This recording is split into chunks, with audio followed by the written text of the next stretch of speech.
Hello दोस्तों, स्वागत है आपका सुमी स्क्वाड पर। दोस्तों आज हम बात करेंगे दक्षिण एशिया में स्थित एक सबसे खूबसूरत देश नेपाल के बारे में, जिसका ऑफिशियल नाम federal democratic Republic of Nepal है। हिमालय की गोद में बसा छोटा सा देश नेपाल की कुल क्षेत्रफल 1,47,181 स्क्वायर किलोमीटर था, लेकिन अब यह बढ़कर 1,47,516 स्क्वायर किलोमीटर हो गया है। इसके साथ ही क्षेत्रफल की दृष्टि से नेपाल 93वें स्थान और जनसंख्या की दृष्टि से नेपाल 49वें स्थान पर आता है। इसकी आबादी लगभग 3 करोड़ है। दोस्तों नेपाल की कैपिटल सिटी काठमांडू और लार्जेस्ट सिटी डोल्पा है और यहाँ की ऑफिशियल लैंग्वेज नेपाली है। दोस्तों वीडियो शुरू होने से पहले अगर आपने अभी तक हमारे चैनल को सब्सक्राइब नहीं किया है तो अभी सब्सक्राइब कीजिए। तो दोस्तों चलिए शुरू करते हैं आज की इस video 10 amazing fact about Nepal. Fact number 10।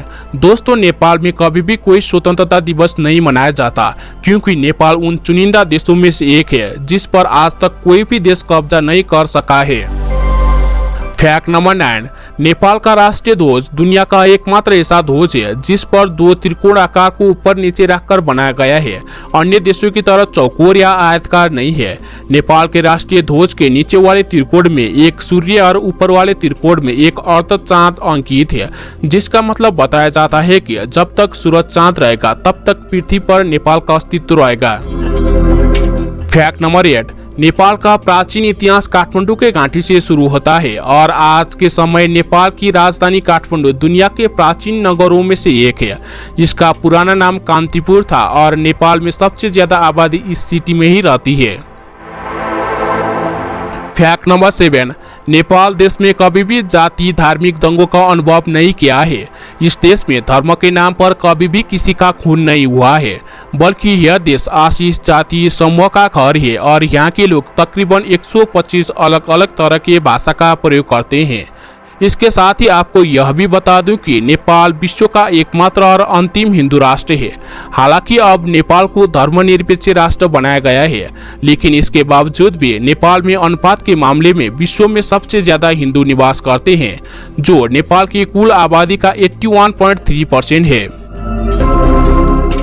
Fact number 6। दुनिया की 10 सबसे ऊंची पर्वत और चोटियों में से 8 सिर्फ नेपाल में है, जिसमें दुनिया का सबसे ऊंचा माउंट एवरेस्ट पर्वत भी शामिल है, जिसकी ऊंचाई 8,848 मीटर है। माउंट एवरेस्ट को नेपाल में सगरमाथा और चीन में चोमोलुंगमा कहा जाता है। इसके साथ आपको यह भी बता दूं कि पृथ्वी पर सबसे ऊंची झील तिलिजो झील भी नेपाल में स्थित है। Fact number 5। आज के युग में ज्यादातर और लगभग सारे देश वेस्टर्न कैलेंडर यूज करते हैं, जिसे ग्रेगोरियन कैलेंडर कहा जाता है। वहीं अगर बात करें नेपाली की तो नेपाली कैलेंडर यूज करते हैं, जिसे विक्रम संवत कहते हैं। यह कैलेंडर ग्रेगोरियन कैलेंडर से 57 ईयर्स आगे चल रहा है। इनका न्यू ईयर अप्रैल में होता है। अभी ग्रेगोरियन कैलेंडर में 2021 चल रहा है, तो विक्रम संवत कैलेंडर में 2078 चल रहा है। Fact number 4। नेपाल के लोग जब किसी को अभिवादन करते हैं तो हाथ मिलाकर या गले लगाकर नहीं, बल्कि दोनों हाथों को जोड़कर सिर झुकाकर नमस्ते कर अभिवादन करते हैं। आज के समय नेपाल की इस प्राचीन संस्कृति लाभदायी सिद्ध हुआ है कोरोना की वजह से सारी दुनिया पर। यह बोलना गलत नहीं होगा कि हाथ मिलाने से अच्छा हाथ जोड़कर करे अभिवादन के नारे पर एकजुट होगा दुनिया। Fact number 3। नेपाल भगवान बुद्ध का जन्म स्थान है। भगवान बुद्ध का जन्म नेपाल के लुम्बिनी में हुआ था और नेपाल में भगवान बुद्ध के प्रति लोगों में बहुत ही अधिक मात्रा में श्रद्धा का भाव देखा जा सकता है।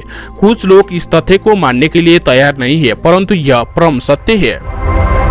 Fact number 2। 54.6 सेंटीमीटर की हाइट वाला दुनिया का सबसे छोटा आदमी चंद्रबहादुर दांगी के जन्म 30 नवंबर 1939 में नेपाल में हुआ था। विश्व की सबसे छोटे इंसान ने काफी लंबा जीवन जिया और 75 साल की उम्र में इन्होंने 2015 में अपनी अंतिम सांसें ली। Fact number 1। दोस्तों यह बात सच है कि नेपाल में शुद्ध पानी की नदियां 6000 से अधिक है, लेकिन दोस्तों पानी इकट्ठा करने के मामले में ब्राजील के बाद नेपाल दुनिया का दूसरा सबसे बड़ा देश नहीं है। विकिपीडिया के माने तो पानी के मामले में दुनिया का सेकंड रिचेस्ट कंट्री रशिया है। वहीं अगर नेपाल की बात की जाए तो नेपाल 43वें स्थान पर आता है।